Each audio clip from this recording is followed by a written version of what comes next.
I'm pleased to announce that the Board of Governors approves establishing the Women's National Basketball Association. There's a lot of little girls around the country who are smiling right now knowing that they can have a chance to dream.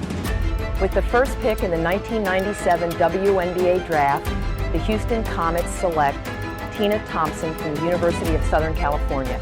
It's that time, baby. We're rolling tonight. I mean, rolling. Cooper drives in, running one-hander, good. Wow! Another look at Cynthia Cooper, the league's most valuable player. And the Houston Comets make history, the first ever champions of the WNBA. Swoops, another long three-pointer. Oh. She got it! Are you kidding me? She's the best player in the WNBA. Good job, baby, let's go! We done it, won it! Euphoria for the fans of Houston. My coach is a lucky man to have me on his team. Good, coach, tell the truth. I think, Perrot, I'm a lucky man to be your coach. But I've always had to battle. And this is just another battle. Last Thursday, Kim Perrot lost her battle with cancer. The Comets have dedicated their season to Kim. It's official. There's a dynasty in the WNBA. The Houston Comets have won their third straight championship. We did it for Kim! We did it for New York! We won! A fitting in to the fourth WNBA championship for the Houston Comets in their Stars' final game.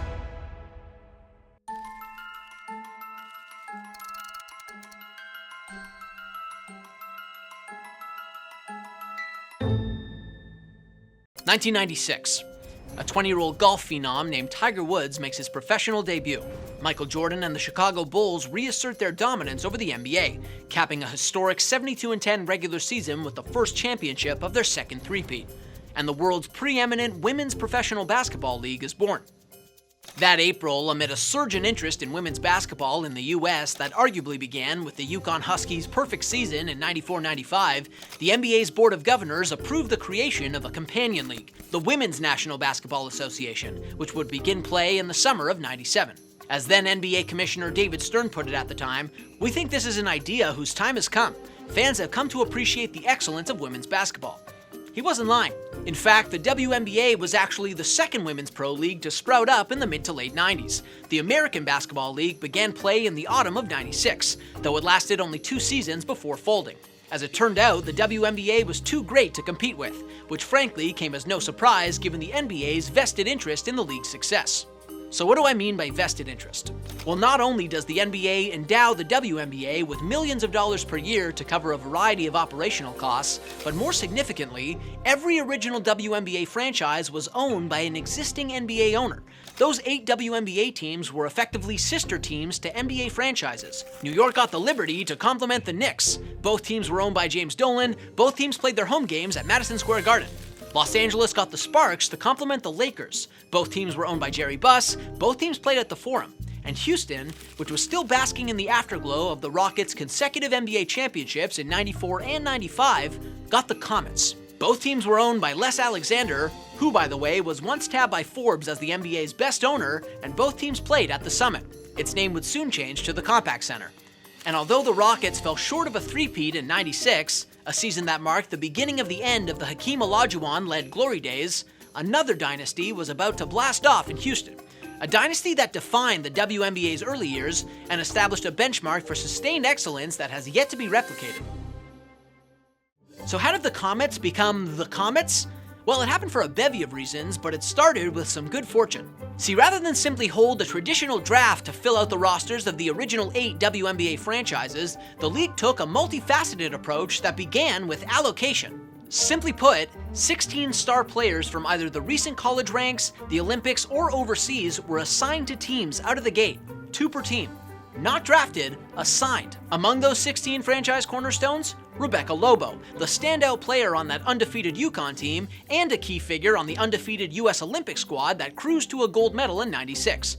She was assigned to the New York Liberty. Meanwhile, the LA Sparks landed Lisa Leslie, another integral piece on the '96 Olympic Dream Team and a former Naismith Player of the Year recipient herself. Also, you're 6'5"? 6'5". And you're considered a forward? Yeah, I'm considered a forward because of my quickness. I'm probably as versatile as we come because I can shoot 3-pointers and drive and play inside. Leslie is one of the few in the women's game who can dunk. North Carolina's Charlotte Smith made headlines this past season when she became the first woman in 10 years to dunk in a college game. But the Comets got arguably the biggest talent in Sheryl Swooper, a ferocious, versatile forward and Texas native widely known as the female Michael Jordan. But I think whenever anyone else wants to compare me to him, it's great, and it's a great honor to be compared to him or any other great basketball player, male that is. Hey Mike, are we going to do this one-on-one thing or not? See what I mean? She's just like, she's challenging something that she can't win, but yeah, anytime you want it, when you want it. Now? Please. I like when they're big.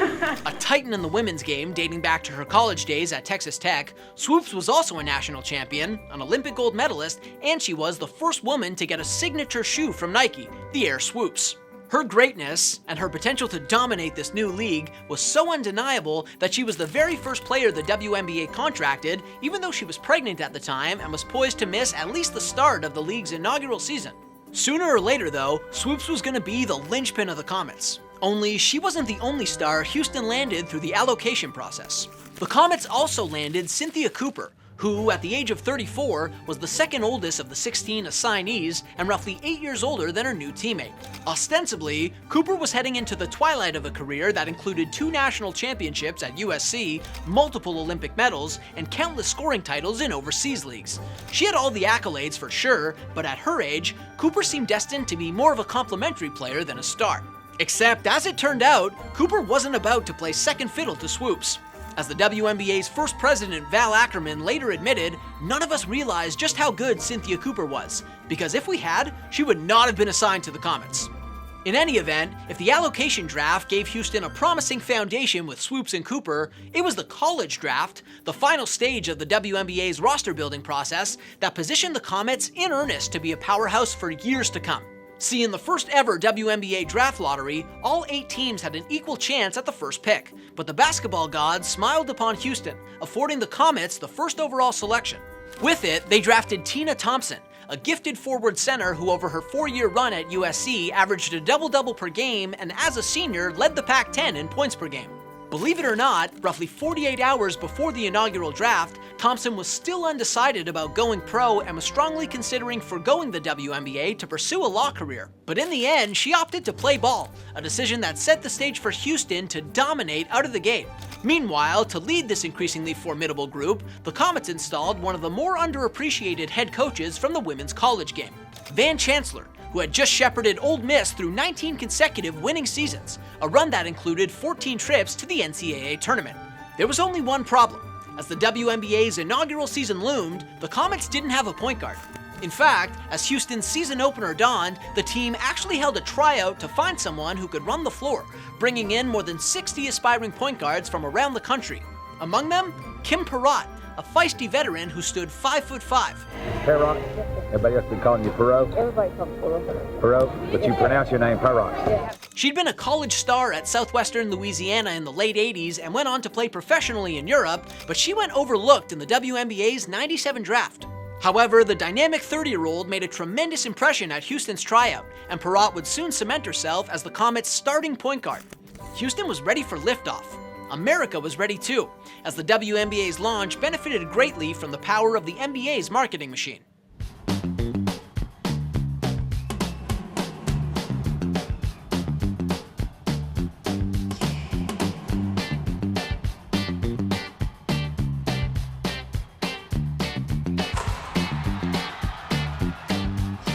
And while nobody would have guessed it as the WNBA was kicking off, the Comets were about to emerge as one of the most transcendent dynasties not just in basketball history, but in professional sports history.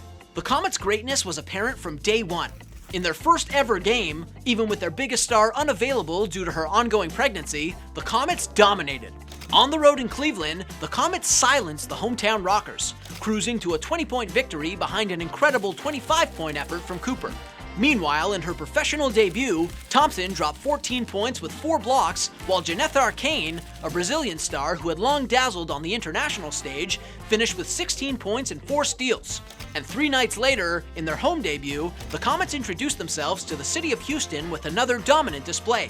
Arcane dropped a game-high 23 points, while Cooper added 13 in an easy victory over the Phoenix Mercury. Less than a week into the WNBA's first season, it was clear that this team was legit. 5 games in, the Comets were 4-1. By late July, they were 10-5.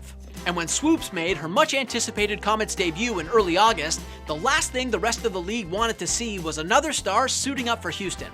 Because in her absence, Cooper had unexpectedly emerged as the best player in the league, while Thompson had distinguished herself as the league's top rookie. In the end, the Comets finished the WNBA's first season with the league's best record, winning the Eastern Conference title at 18-10, while also leading the league in offensive rating, true shooting percentage, and average margin of victory. And basketball fans in Houston were straight up enchanted. Coming into the season, Ackerman had reportedly projected nightly attendance figures between 3,000 and 5,000. Houston averaged more than 9,000 fans per game in '97, with NBA players frequently in attendance, a testament to the Comets' dominance and star power. Speaking of star power, Cooper was named the WNBA's inaugural MVP after leading the league in scoring by a mile. Meanwhile, both she and Thompson were named to the All-WNBA first team. And ultimately, as the 4-team playoffs dawned, even with no margin for error in the WNBA's original single-elimination format, it was hard to imagine any team toppling Houston. And lo and behold, the Comets barely broke a sweat in their semifinal matchup, downing the Charlotte Sting by 16 and punching their ticket to the championship game behind a 31-point outburst from Cooper. Now, all that stood between the Comets and the WNBA's first championship was the New York Liberty, a talented squad that finished the regular season 1 game behind the Comets and were led by a pair of stars in Lobo and Defensive Player of the Year Teresa Weatherspoon. In the end, however, the Comets turned this would-be Clash of the Titans into a clinic. It's that time, baby. We're rolling tonight. I mean, rolling. Behind more brilliance from their biggest names, Houston took a 2-possession lead into halftime and never looked back, riding 25 points from Cooper and 18 from Thompson to a 65-51 victory. And just 2 years removed from the Rockets' second straight NBA title, the Comets had turned Houston into a city of champions once again. And the Comets were just scratching the surface. After all, they'd won a championship with Swoops, arguably their best player, being a non-factor. In fact, she didn't start a single game in '97 and played less than 15 minutes per game after joining the team down the stretch. So when Swoops rejoined the team in full in '98, the Comets took their dominance to a completely different level, an almost unbeatable level. In the Comets' '98 season opener, Swoops announced her return in emphatic fashion, dropping 28 points in less than 27 minutes and propelling Houston to an easy win over the Liberty. And it was clear then and there that nobody was stopping the Comets. Immediately, Swoops, Cooper, and Thompson became the most unstoppable force in the league, the Big Three. Together, they powered the Comets through one of the most incredible seasons in the history of pro sports. All told, Houston went 27-3 in 1998, leading the now 10-team league in virtually every meaningful statistic, while putting up a winning percentage that trumps even the 2015-2016 Golden State Warriors. For a second year in a row, Cooper led the league in scoring and took home MVP, while all 3 Big Three members were named first-team All-WNBA. It was nothing short of an extraordinary season, a historic season, one that saw Houston's average attendance explode to 12,000 fans per game. And as the Comets swept their way through the semifinal round of the playoffs, now a best-of-3 series, a second straight championship seemed inevitable. Not so fast, though. In the first game of their best-of-3 championship matchup against the Phoenix Mercury, an offensive powerhouse led by MVP runner-up Jennifer Gillum, the Comets went cold.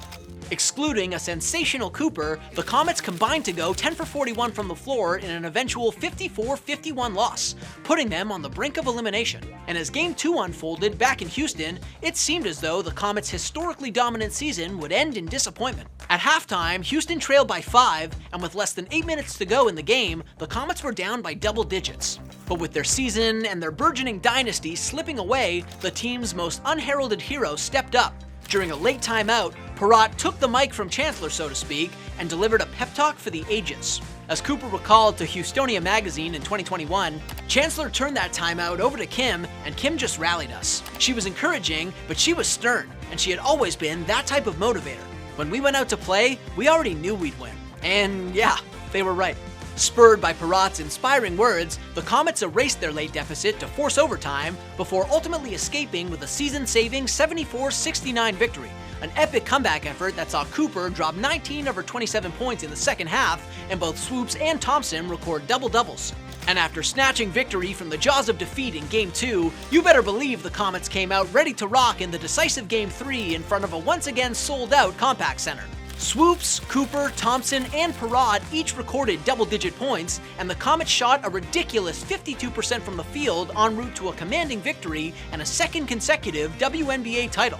Incredibly, in only 2 years of existence, the WNBA already had a dynasty on its hands. My coach is a lucky man to have me on his team. Right, Coach, tell the truth. I think, Perrot, I'm a lucky man to be your coach. That's right. I'm a lucky man. With that 1998 title, the Comets accomplished something that some of basketball's most celebrated teams never did. Larry Bird's Celtics never went back-to-back. Tim Duncan's Spurs never went back-to-back. But the Comets did. Tragically, however, the euphoria of consecutive titles, that feeling of invincibility in Houston, would soon give way to devastation. In February of 1999, just a few months removed from the Comets' triumph over Phoenix, Perrot, Houston's floor general and vocal leader, announced that she had been diagnosed with lung cancer. In fact, the cancer had already spread to her brain. The prognosis was not good, and the revelation was nothing short of a gut punch for Perrot, her Comets teammates, the city of Houston, and the wider WNBA community. Perrot vowed to fight cancer with the same tenacity she brought to the court, but her battle was an arduous one. Brain surgery, radiation treatment, chemotherapy. She emerged from surgery with characteristic confidence. But I've always had to battle. And this is just another battle. Needless to say, it put her basketball career on indefinite pause and cast a profound pall over the Comets' 1999 campaign. Her teammates tried their best to stay strong in her absence and vowed to win 3 for 10, but they were struggling. As Thompson recalled, "We were crying in the locker room before the game every single game." However, despite playing with heavy hearts, the WNBA's back-to-back champs remained unstoppable in 1999. With the Big Three still intact and newcomer Sonja Henning stepping up big in Perrot's absence, the Comets were a powerhouse once again, finishing with the best record in the league for a third straight season at 26-6. That year, in the first ever WNBA All-Star game, each Big Three member started for the Western Conference. In the season's closing days, however, the indomitable Comets were dealt a gutting blow. On August 19, 1999, Perrot died at the age of 32. But as veteran Tammy Jackson said, Perrot remained with the Comets in spirit. Jackson added, "We're winning it for her." And they did. Despite dropping their playoff opener in uncharacteristic fashion, the Comets were unfazed, taking 2 straight off Los Angeles to punch their ticket to a third straight WNBA Finals. And there, for the second time, they'd square off against the Liberty, a rematch of the inaugural WNBA Finals. But there was no way that Houston was losing that series. Not after what they'd been through. To their credit, though, the Liberty fought hard and managed to stave off a sweep with one of the most unbelievable buzzer beaters in basketball history. He'll put it in the hands of Cynthia Cooper. Cooper to Thompson. Tina Thompson puts it up. Bank shot is good with 2.4 remaining. The Comets up by 2.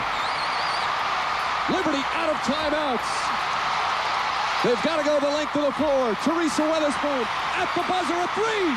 Oh, she put it in! She put it in! And the Liberty win game 2! What a finish! Unbelievable here at the Compaq Center! Nevertheless, in the third and decisive game of that best of 3, in front of an emotional capacity crowd at Compaq Center, the Comets were not losing. Instead, they bolstered their already remarkable legacy in inspiring fashion. That night, Cooper, Perrot's best friend on the team, dropped a game-high 24 points en route to a third straight Finals MVP award, while Swoops and Thompson both recorded double-digit points in a commanding victory. They had done it. 3 for 10. A title that cemented their place as one of the greatest dynasties ever. No qualifier needed. We did it for Kim! And New York is crying! We won! This is just really special because of Kim Perrot. And, you know, it's just very special to all of Houston, I think. So, number 1, baby. Number 3 or number 10. 3 seasons in, they were the WNBA's only champions. They'd compiled a regular season record of 71-19. This was the stuff of legend, and they weren't done yet. No, seriously. In 2000, even with the WNBA now at 16 teams, the Comets still reigned supreme. Although they failed to post a 4th straight season with the league's best record and actually finished second in their division for the first time ever, Houston was still a powerhouse. Propelled once again by the Big Three, the Comets went 27-5 behind a better-than-ever Swoops. Not only did she win her first of 3 MVP awards that season, but she also took home her first of 3 Defensive Player of the Year honors. And to call their path to a 4th straight title a cakewalk would be a huge understatement. The Comets didn't lose a game the entire playoffs, sweeping their way past Sacramento, LA, and New York while capping their perfect postseason run with a championship-clinching overtime victory in Game 2 of the finals. 4 in a row.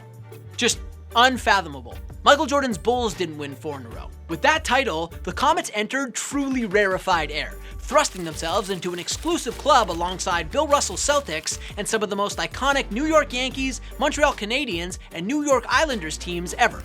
And it goes without saying that in the process, the Comets became the linchpin of the nascent WNBA, a genuine phenomenon that captivated basketball fans across the country and made skeptics into believers. But even the brightest comets eventually burn out, right? And as improbable as it may have seemed, the league's preeminent franchise, and as of 2000, the only champions in WNBA history, collapsed not long after solidifying their singular place in league history. Now, without question, the Comets figured to have a difficult time winning a 5th straight title after Cooper, the 2-time league MVP and 4-time finals MVP, retired following the 2000 campaign. However, it was a preseason injury to the reigning MVP that decimated Houston's chances in earnest. That spring, Swoops tore her ACL, an injury that would sideline her for the entire 2001 campaign. Come on, Sheryl, how's the rehab going? Robin, rehab is rehab. I have my frustrating days, but I'm trying really hard to work hard so I can come back next season. Not surprisingly, in her absence and without Cooper around, the Comets took a big step backwards, compiling their worst record to date and finishing 3rd in their conference for the first time ever. And that August, in unceremonious fashion, the Comets' reign atop the WNBA ended. In their first-round playoff matchup, the Comets didn't win a game, getting bested by Lisa Leslie and the Sparks and learning the pain of a postseason defeat for the first time. It's a sting they'd become familiar with. Although the Comets remained respectable through the early to mid-aughts, even putting up consecutive 20-win seasons in 2002 and 2003 behind an exceptional Swoops, Houston was unable to get back to the promised land. In fact, from 2001 through 2006, the Comets never once made it past the conference finals. And as their dominance faded further into the rearview mirror, fan support tailed off. It didn't help either that the Comets moved in 2004 from the Compaq Center to the Toyota Center, which featured higher prices for tickets and concessions and was harder for many fans to get to. By 2005, they were averaging less than 7,000 fans per game, a massive drop-off from their heyday. And as the Comets were struggling, both on the court and financially, the WNBA was in the midst of some significant structural changes. See, by that point, roughly a decade removed from its inception, the league had started to move away from its original ownership model. Independent ownership, which is to say owners from outside the NBA world, had become increasingly prevalent. And in October of 2006, not long after Houston was bounced in the first round of the playoffs, Alexander, the Comets and Rockets' much-lauded owner, decided to divest too. He sold the team for $10 million that autumn to Houston-based furniture store owner Hilton Koch, who called his purchase a once-in-a-lifetime opportunity, but soon came to regret his investment. In what now looks like a foreboding sign, Chancellor, the only head coach in franchise history and 3-time WNBA Coach of the Year, decided to retire before the new ownership regime took over. And sure enough, the Comets fell apart in 2007. Starting the season 0-10 under new ownership and new head coach Tina Thompson. That season, for just the 2nd time in franchise history, the Comets finished with a losing record and missed the playoffs entirely. And reportedly, the team lost roughly $4 million that year. With the ink on his purchase agreement barely dry, Koch needed out, and fast. Despite cutting his operating costs in 2008 by moving the team from the Toyota Center to the significantly smaller Reliance Arena, Koch announced that summer his intention to sell the team. Not surprisingly perhaps, given the team's on-court struggles, profitability concerns, and the then ongoing global recession, no one was interested. Eventually, the league itself took over management of the Comets and continued to search for prospective owners. No luck. In fact, the league only had serious discussions with one ownership group. And in December of 2008, after only a few months of searching, the WNBA made a shocking announcement, one that caught even Houston's players off guard. The Houston Comets, the most accomplished franchise in league history, the team that defined the early WNBA, one of the greatest dynasties ever, was disbanding. It was unthinkable. Obviously, nobody in Houston was ignorant of the league's economic realities at that time, nor to the fact that multiple other original franchises had folded in recent years, but these were the Comets. They were the WNBA. And then, just like that, they were no more. They exist now only in memories and on banners.